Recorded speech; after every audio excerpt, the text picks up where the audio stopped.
The purpose of the Martin Luther King Award is to really shine a light on someone each year whose work in our community embodies the spirit of Dr. King.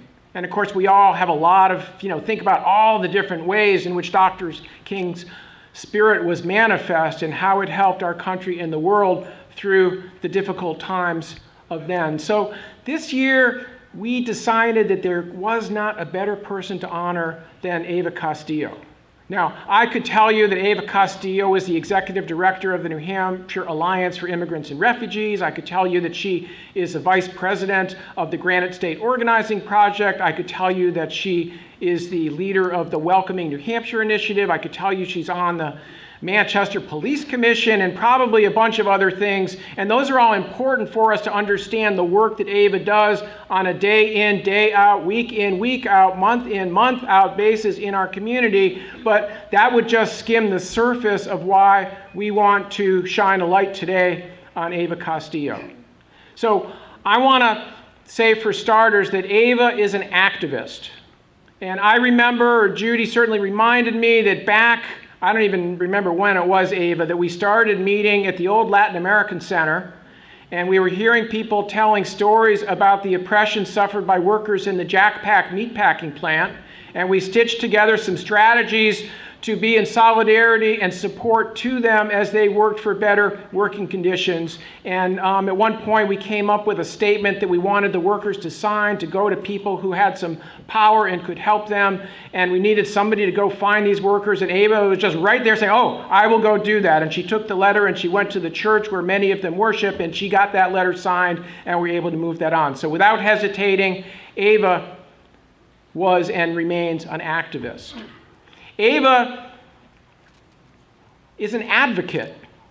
I can think of many times when you might remember when the state of Arizona passed a notoriously repressive, racist immigration law. It was called SB 1070 in Arizona, and we had legislators here in New Hampshire who wanted to emulate their bad example.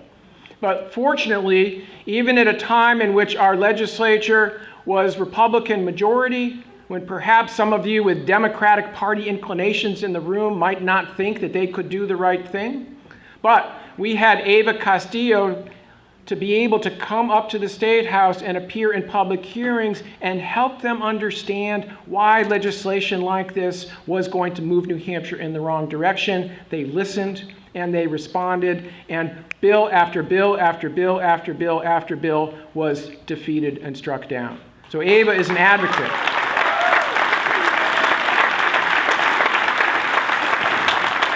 Eva is also an ally.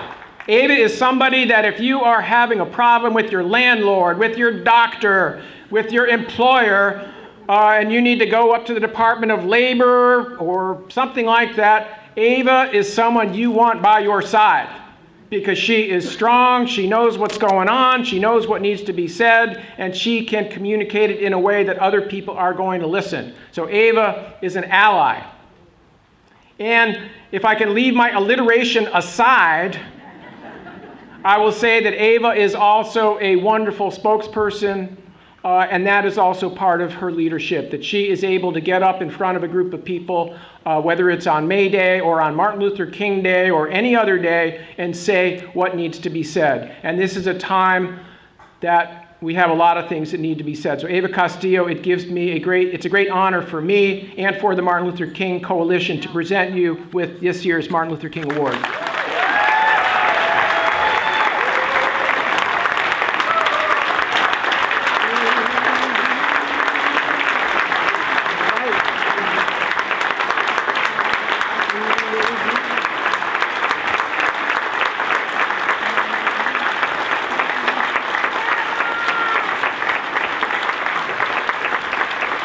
Eva, would you like to say a few words? Yeah. I didn't prepare anything because I figure I can write the most beautiful speech, but if it comes out of here, I'm not going to be able to connect to you. So I'm just going to speak from my heart. First, it feels great to be in such wonderful company. So many activists that I've learned so much from Judy, Arnie, Mark McKenzie, my Sisters of Mercy, I mean, so many people that I've learned so much from, and we learn from one another. We just came out of a bad time, and I'm upset. For over a year, we have had the most contentious, nasty, disgusting election cycle that I can remember. That's right. And the result is that we have come out injured. The day after the election, I sat home mourning. I was pissed. And usually, it's good to be pissed because being upset is what makes me move. And even though the results are not what I expected, and this is not a party thing because, like my mom used to say, politicians are all sharks in the same pond. We have come out a community that's deeply divided, that we're totally polarized. We have not had one single group that has not been the blank of insults and discrimination and aberration. I'm sick of it. I'm so upset. And it's going to take a while to mend things. It's going to take a while to heal from this. I was just listening to our Pledge of Allegiance. One nation under God, indivisible, with liberty and justice for all. But who's all? We have conformed, thanks to this election, to the many labels that we are. So before we're human beings, we became Republicans, Democrats, Christians, Jews, Muslims, immigrants, natives, unionists. And we forgot that we're humans before we were anything else. We buried our light. We have lost sight of our divine light, which is what connects every single one of us. Before we even became bodies, we're divine light. And this is what our main connection is. I'm upset with labels and I hate them.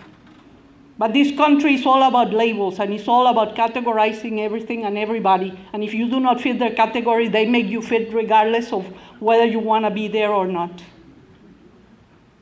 So I understand data, but I think we should erase the stupid question, what race are you, in every single piece of paper that you fill out.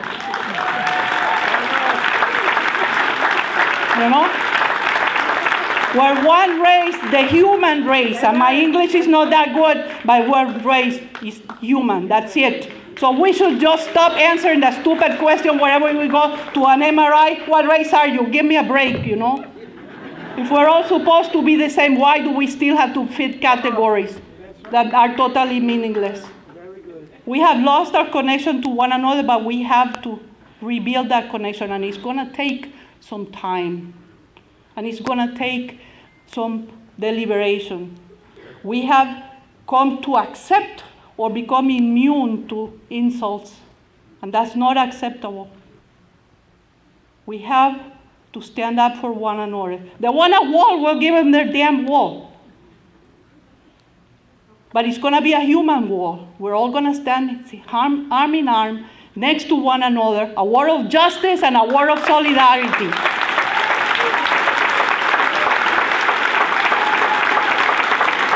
We're going to stand up for what's right. Our wall is going to repel hatred. Our wall is going to emanate love, because love is what connects us all. So I invite every single one of you, instead of just sitting and being comfortable when they mess with people that is not your people, stand up for one another.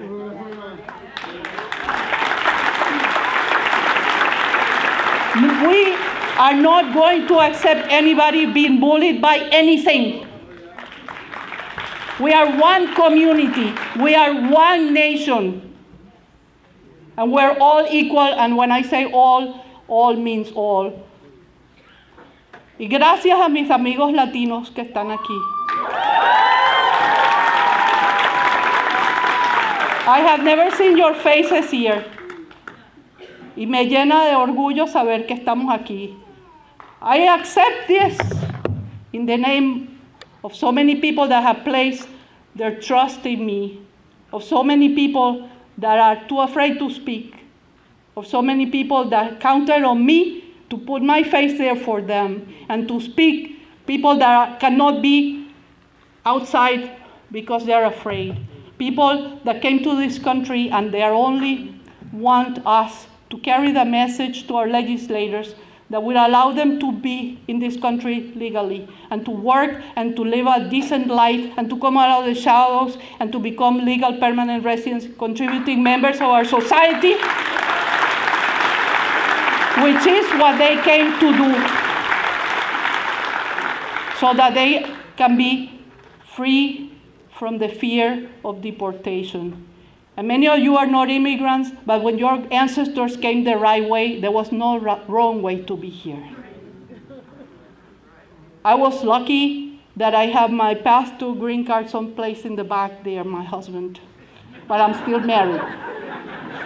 So, do not have that luck, and they deserve to be here. If we allow these people to be sent back home, we're sending a wrong message, because the only way to do that would be to create chaos in our community.